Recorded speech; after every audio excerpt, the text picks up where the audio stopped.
Welcome to the most incredible marketing show ever. The show where each week a panel of respected marketing strategists, all trained and certified by the legendary Dan Kennedy, share their wisdom, experience, strategies, and insights on how to use Dan Kennedy's philosophy on business and marketing in any type of business, and that you can apply to your business immediately. Here's your host, Craig Valine. Hello, everybody. I'm Craig Valine, and welcome to the most incredible marketing show ever. And this is episode number 4 in February. And we've been tackling this month the program Dan Kennedy created called The Phenomenon. And the Phenomenon was based on achieving more in 12 months than you have in the previous 12 years. And we've tackled 3 of the 5 chief triggers that trigger the phenomenon. And today's trigger is applying direct marketing and tools to help you get that phenomenon experience. So before we get started, Mike, can you explain what direct marketing is for those who really don't understand versus what other marketing is? Yeah, actually, Craig, maybe we should have called this the most incredible direct marketing show ever, because that's the foundation of going forward of everything we're going to talk about. Right. So, yeah, I've been doing this for a long time. I guess I'm in my 3rd decade, which is really crazy. But the definition I give is that direct marketing at its most basic level is a form of marketing, whether it's online, offline, digital, print, whatever, whose the goal of the piece of the campaign is to elicit a direct response. Right. So I'm here on the East Coast. I've spent a lot of time at the Jersey Shore. I would see the band of planes flying across the beach, go to Joe's Burger Shop or whatever. That's not a direct response ad. Go to Joe's Burger Shop, mention this and get 50% off. That would be a direct response. It's trying to elicit a response, trigger a response, Craig. So unlike, most of the marketing we see on TV, on radio, wherever it might be, online, it's just brand marketing. It's awareness marketing. Hey, this is my brand. This is what we do. If they even say that. Direct response is about trying to get that person who's interacting with it to go online, to opt in, to go into the store, to create a response. Excellent. So Becky, what are some of the strategies connected to direct marketing? So one thing that I would say is targeting. Right? Targeting exactly who you want to speak with. What are some other ones? Yeah, so the triangle market to your market, just like you said, targeting to the message that you're trying to get out there through the proper media, whether that's online, whether that's through email, whether that's through text now. And when you put all those together, you want to be able to measure the results, right? So everything that you produce, everything that you do should have an ROI, return on investment, attached to it, at least in my opinion. And especially in the restaurant business.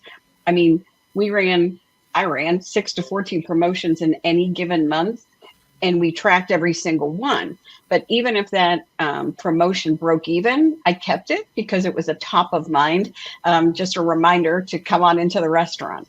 And so whatever industry that you are in, for those of you that are watching, when we talk about emotional direct response, we want you to put your marketing message together that's emotional, that makes people take an action, and then you have a return on investment for that thing. And you might get one of those 3 things wrong on the you should have had the triangle to show what that was. But if you get the one thing wrong, it may not work, right? So you have to go back and you have to test. We all get sick of hearing test, but you literally have to. If you change one thing, like a headline, or maybe your offer stunk and you up the offer, then that may make that campaign work for you. I always say regarding that critical marketing triangle, I said, if you get any one of these wrong, you risk poor results. Like if you have the right message with the wrong market, but the right media, you risk poor results, etc. So yeah, that's a good example. I'll put that image up here so that people can see. Joe, what is an example of a great direct marketing tool? Oh, there are a bunch, but I think the one that I like to work with is, first of all, it's targeted to the right people in that industry. Um, so I've got a client that is in the airline industry, aeronautics, I should say, and he sells a piece of equipment for, the local airports and things like that. He should not be going after the town city hall. He should be going after uh, the the manager of the airport. Um, we even took it a step further and promoted it to the pilots, who would come in and go, "You need one of these in your airport." Blah blah blah. Okay. Um, so to me, it's the direct marketing is the targeting to the right people, and then using, at least for the airports, you can do a postcard, but you can also do a letter, and they don't get much mail like that, so it's going to stand out, and even a little something on the envelope itself to attract them to open it up. Something that's going to make them want to take a look. Especially, you want to increase the number of airplanes coming to your airport. You want to increase your income, etc. So that's kind of where I think you want to go with the direct. Yes, there's getting out there and doing social media and all that other thing, but in this particular case, it's kind of a business to business thing. You want to go right after them. Dan, one of the tools that I've used is direct mail. Talk about how effective that's been for you and your clients. Oh, wow. So you just tossed me a softball here. Direct mail it has been one of the most successful media I've used over the years. And I have a client, I've shared this with the group before. I'm not sure if I've shared it on one of these episodes. I just recently started a new mastermind group. We met earlier in the week, and one of my private consulting clients is also a mastermind member, and I created a direct mail piece for him with follow-up, and he just shared this week that it produced over $700,000 worth of business. And and he's still using it, and but it started out with this direct response mail piece. And one of the things that a lot of non-marketers do is they forget that response, that call to action that is critical. And something that Dan taught us a while back, you want to give them more ways than one to respond to you, because not everybody will respond the same way. I have clients that sometimes I have to text them to tell them to look at their email. Okay. I have clients now that 3 or 4 years ago, I would have never gotten off of social media. And now I can only communicate with them by, some of them I have to go on Facebook and message them and say, hey, check your email. Okay. Because that's how I have to do it. So, but this campaign that I just shared, it all started with a direct mail piece that looks different, that is highly successful. And we've used postcards. I have a direct mail postcard that works phenomenally and has worked across a number of different industries. But the headline of it is a sweetheart of a deal. Okay. And when I first started that, using that was in February. I was tying it into Valentine's Day, and it just killed it. I mean, it killed it. And it's killed it in several different industries. And the interesting thing, and I think Becky was talking about testing, we've tried that exact same offer like in March and called it something different. Okay. We tried it in a different month and called it something. Nothing ever worked as well as that sweetheart of a deal. So, me being the smart guy that I am, yeah, right, I decided to use sweetheart of a deal in September. Okay. And it worked. Okay. So that was a piece of gold that we hit on. But again, it works very, very well. And I just put it out for some clients this month to use with their clients. But I said, if you're going after some cold prospects, this is a great piece to use. But yeah, direct mail still works. And if it's done right, you get to stand out because most of the people doing direct mail do a terrible job of it. Terrible job. So you don't have a lot of competition. Like I said, especially if you do it right.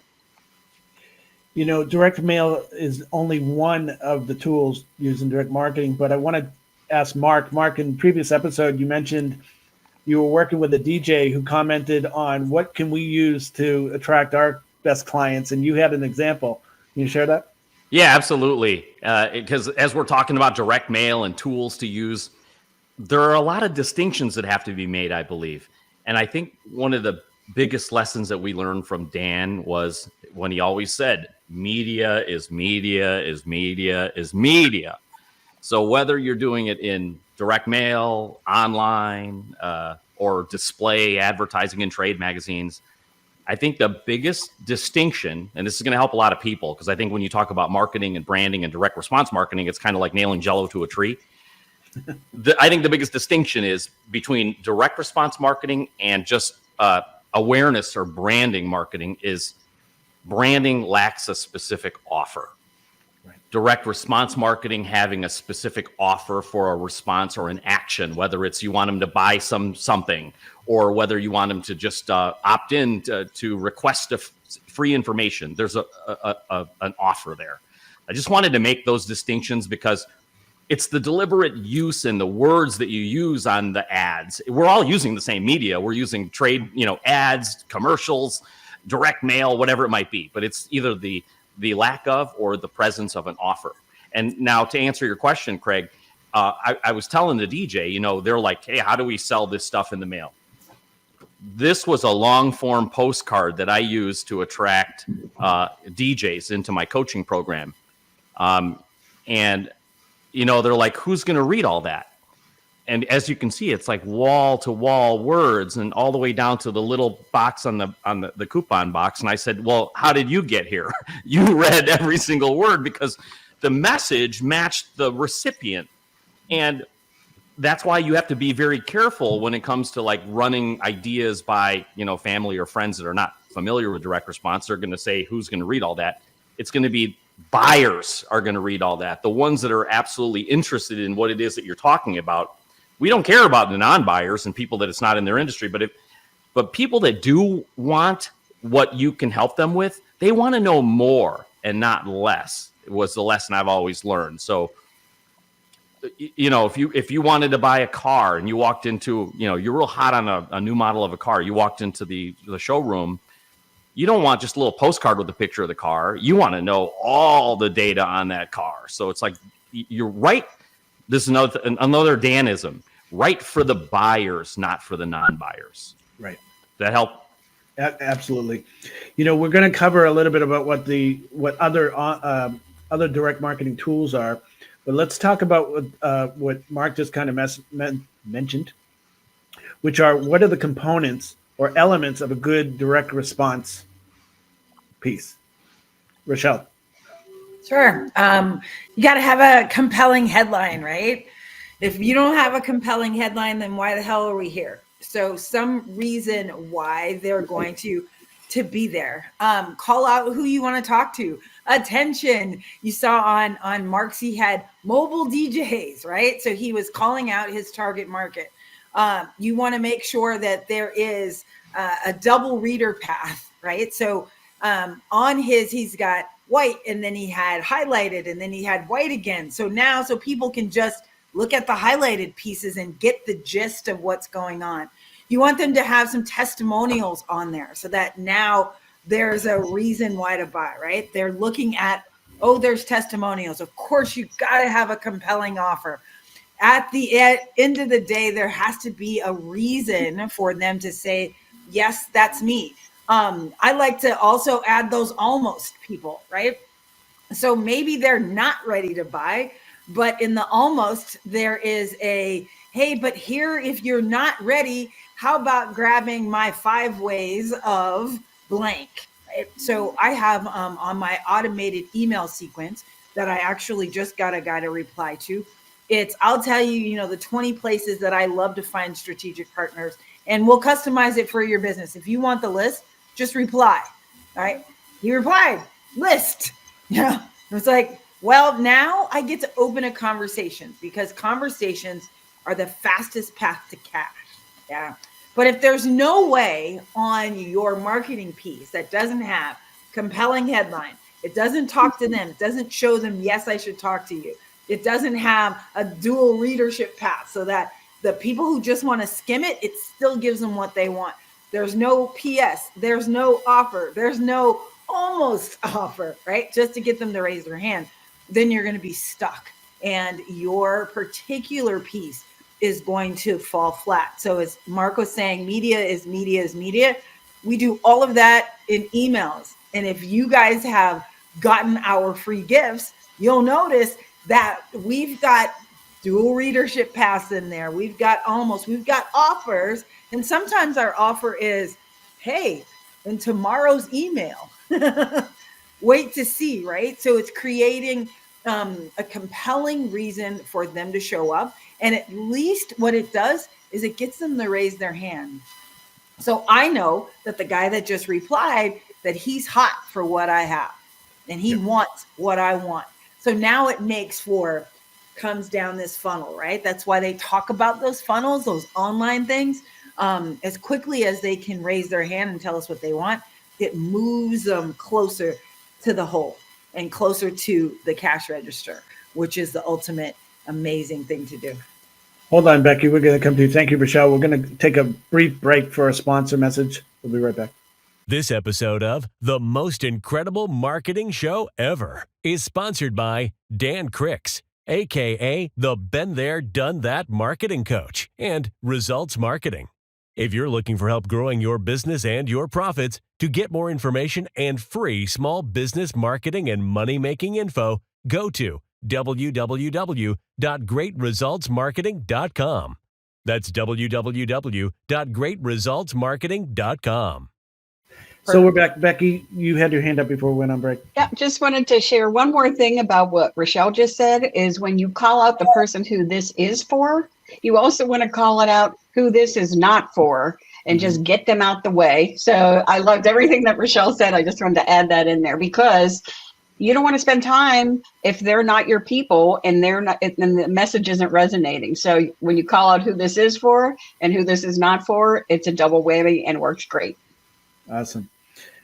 Ben, almost every good direct mail letter or email that I've gotten has a PS. Why is that important? Well, I think twofold is the answer. One is part of the idea of putting forth this messaging is entering the conversation that's already going on in your prospect's head. And so, what are the things that are keeping them up at night? What are the things that are bothering them? It's this person, I feel like this person is reading my diary kind of response of like, this person really knows me. And within the structure of your sales letter, your email, your direct response postcard or what have you, you're going to want to cover all of the main things, but that PS really speaks to the person who's read all the way through, or maybe just as the person who skips to the bottom. It's your chance to kind of give them that little wink and a nudge of like, either you've been along with this ride for me and going through the sales letter, or you're just skipping. But it's like, I know you by the PS, by the way, I know you, and it gives you a chance to kind of recap and give them the too long, didn't read the full thing version of it, to get them to take that next step. I mean, if you look at the structure of these, the headline is to get them to read, the sub-headline. The sub-headline is to get them to read the first sentence of the next paragraph. That's to get them to read down to the test. Everything is to get them to engage in some way. So your PS can be a great way of being that net to kind of grab them and at least get them to take some kind of next step. Awesome. Joe, go ahead. I was going to say, I want to add to Ben's thoughts here on a PS. when I send out letters, one of the things I put in it is I know people get it, they open it up. Oh, I know what this is about. I'll read about it later. But they'll skip down to see my name, and then the PS is I actually put in the PS.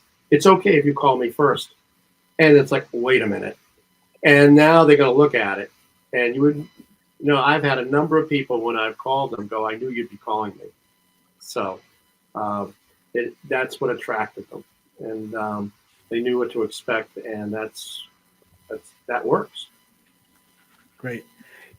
Mike, one thing that we haven't talked about direct marketing is the list, a mailing list.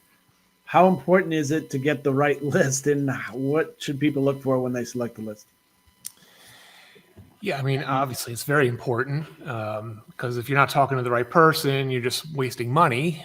List selection. So it's not necessarily just a mailing list, right? It could be email list, it could be whatever. But the list is a critical component. The people that are really good at that are highly specialized. There's been in the past, I don't even know if they're around. I haven't used them in years, but the different companies that are out there that you can buy, a compiled list, which is the most basic kind of list, name, email,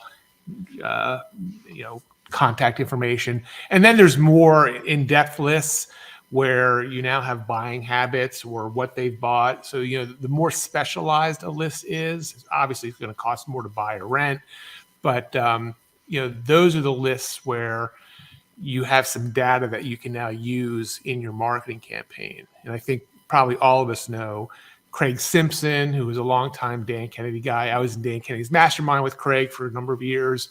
Craig is probably, definitely one of the good guys, and definitely one of the masters at, creating and getting the best list possible for your campaign. So, yeah, I mean, to your specific question, Craig, it's critical.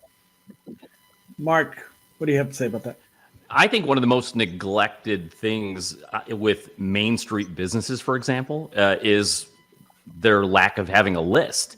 And Becky, you could probably relate with restaurants. I think a lot of them, they rely and they have a belief that the traffic is just going to come because they're in a trafficked area and they're just relying on organic traffic. But the value of creating a list, and in a restaurant business, you could do that with birthdays, right? Any business can become a direct response driven business. You build that list because, think about it. If you're an advertising victim, somebody sold you the repetition of an ad in a Clipper magazine or something, you got to be there every month because you're really selling to only the 3% that are in the market that day. Right. But think about this. If you built your list in any Main Street business, you don't have to wait for the next issue or to come out. You could skip some months of advertising because if you have that list, you could be sending promotions to that list, whether it's a text message list or an email list, and really be able to nurture that list even without the expense of the lead gen ad that got in there to build it. So there's just so much value in the list. Every business should be in the direct response list building business. Well, you just said it, during the pandemic, a lot of restaurants went out of business because they had no communication with their customers, and it's like if they had just a basic email list, let alone a mailing list, they could have been reminding people why to come in, special offers, etc. Dan, what do you have to say? About the list, if you're going out and getting a cold list, spend a little bit of extra time on that list and who it's going to. I had a client one time they did roof repairs, and they came to me to write a sales letter for them. And I said, well, what about a list? And, oh, no, we got a great list. We have an awesome list. We just want you to write the letter, and we'll do everything else. I wrote the letter. They loved it. They thought it was fantastic. They mailed it out. About a week and a half later, I reached out. How's the response? We have nothing. We got 0 responses. And I was like, wow, are you sure these got to the post office? Are you sure they got out? So they did that. Yeah, they all got out. So it came back. I said, tell me about your list. Well, they looked at one aspect of the list. They went to higher income neighborhood, right? The part of the list that they didn't pay attention to was all of the homes in that neighborhood were less than 5 years old. How many homes that are less than 5 years old need a roof repair? Right. Almost none. So they're mailing a service to somebody that doesn't need what they have.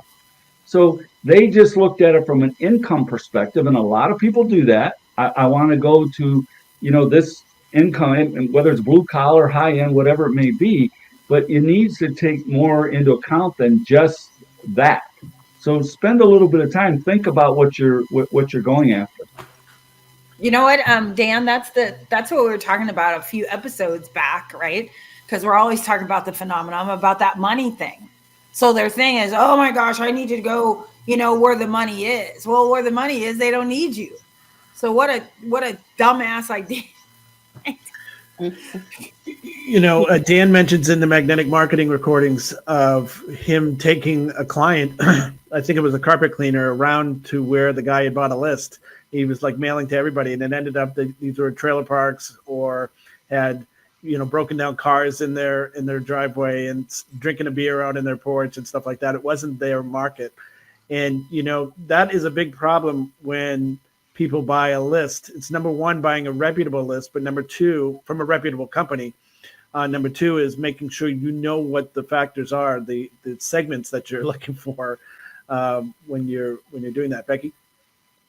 I just want to say, since we're piling on about the list, which every business owner should have a way to collect emails or addresses, but at least emails, that then you should also tag that person. And so here's the lesson that I totally screwed up on way back when with the restaurant. I didn't segment the list, right? I was just collecting their names and emails, which was better than nothing. And what I ended up doing after I was like, oh, I want to do actual promotion. So we had a big bar, we had a big sushi bar, and then we had the hibachi tables. And what I started to do when I got them to sign up for the list was checkbox themselves. Where are you going to, be the most, at the bar, at hibachi, or sushi? So then when I had a sushi promotion, like our sushi and sake pairing, I could just send out to the people that click sushi. So I wouldn't have to spend a whole lot of extra money if it didn't fill up just from our email.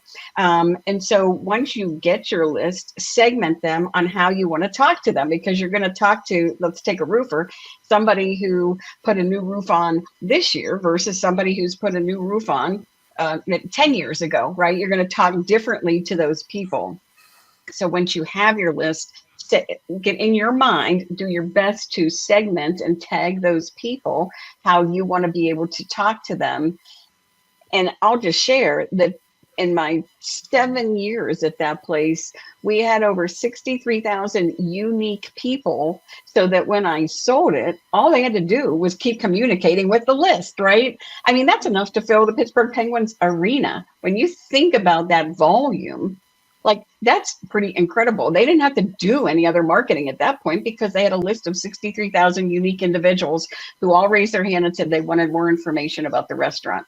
So segmenting your list and having a way to do that with like an active campaign where you can actually tag people and segment them, which is like an email, one of your email providers, or if you have a loyalty program or those types of things. But have the list and segment the list so you can talk to them all differently. Amen. Ben, your comments on that? Sorry, trying to get to unmute. Yeah, certainly with the email lists and knowing who you're talking to. I mean, that is one of the keys of direct response is, like I mentioned earlier, entering the conversation in their head. And if you have specifics on them, like that they like sushi or whatever, the more that you can show that you are communicating, you get them, you have an offer that's specific to them, the more effective that your marketing is going to be. And it can also give you insights into where you can expand. If you look at your list and you're 80% sushi enthusiasts, then you can make some business decisions based on that too.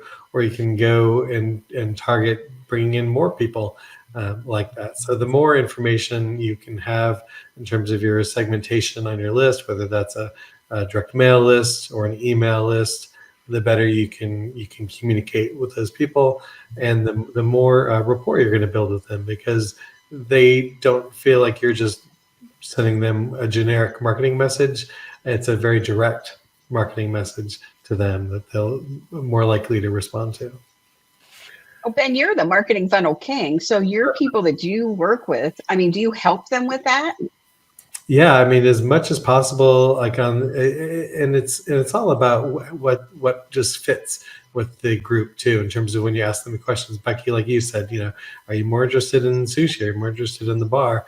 So it's about on the front end trying to determine, which of your segments they fit in, and then not only is there asking them that, but there's like tracking what their behavior is. What are the types of things that they're clicking on? What are the types of things that they've bought, so that you can come back to them with more things like that. The money is in the list, and the money is specifically in the list of people who are already customers, who've already opened up their wallets and made a transaction with you, and then they trust you with their money, and so you can go back to them as one of the core people for your business. Yeah, so we're wrapping up shortly. Joe, as a CRM expert, what's your advice to people regarding the list? Well, with the list, one is, yes, getting that direct message out. Two is follow-up. If you ask them, like in my case, what we offer, so as a group here, when someone signs up for my digital marketing book, they do get a response immediately. Of course, they get the book as a download. But then I get notified, and I actually have a task to follow up within a few days to connect with them, find out what they're looking for. Does the book work for them?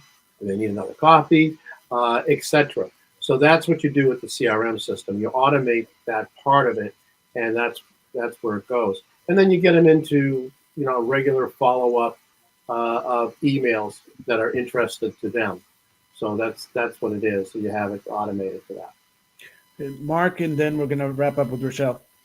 Wanted to throw this in there because we talked a lot about CRMs. We talked about email and direct mail, and I showed long form copy. I want to clarify for some of the viewers that when you write the sales letter, which I always like, write the sales letter first, as far as anything, because this becomes everything else. I send out more videos and video newsletters than I do long form copy. But this postcard essentially is the script for a video. So I wanted to just point that out, that if you start by writing the sales letter first, it turns into everything else. So then you can do videos, you can do audio, podcasts, whatever it may be. But essentially, if you write the sales letter, you can really hone down your pitch, can it and clone it, and then repurpose it as many ways as you can.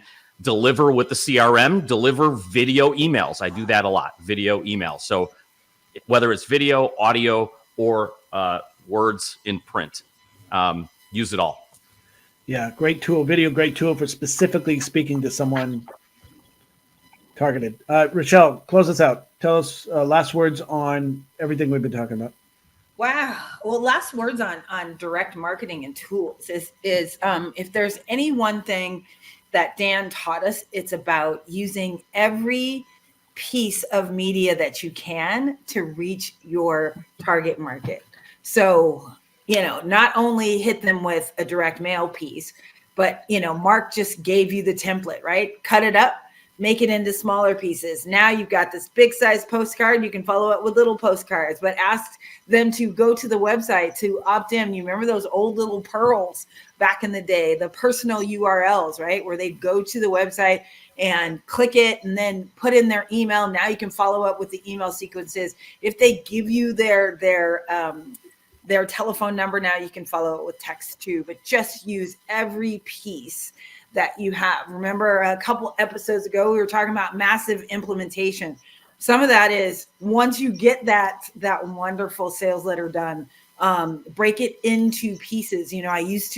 I was competing for marketer of the year with against another guy, Chris Hearn, who beat me that time. And I was like, oh my gosh, like you really had 72 pieces? Like you created 72 pieces? And he said, yeah, I created 72 pieces, and I didn't do it all at once.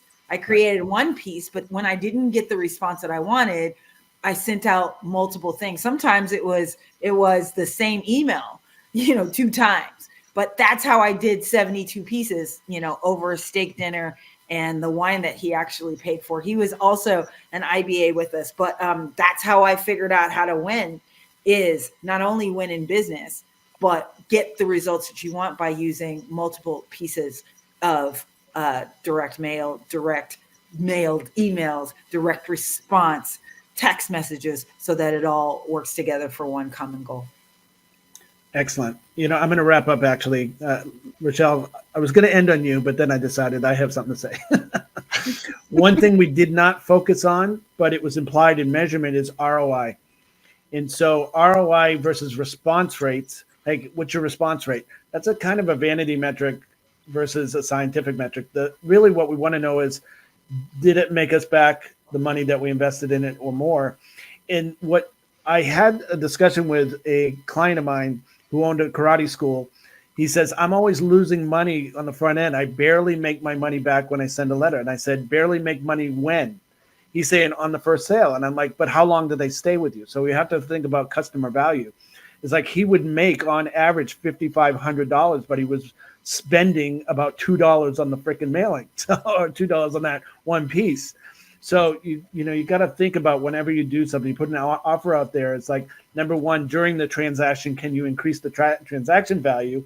But how much will they spend with you over the time of the relationship with you? So things to think about. Again, another great episode of the most incredible marketing show ever. If you liked anything you heard here from anyone here, please reach out to them. Their information is in the bio and description below. Also, they have also given you a free gift, which is available at mostincrediblemarketingshow.com. And we do new episodes every Thursday. So we hope we'll see you then. So again, for everybody here on this panel, thank you so much. And to our viewers and listeners, we will see you next week. Thank you so much. See you, everybody.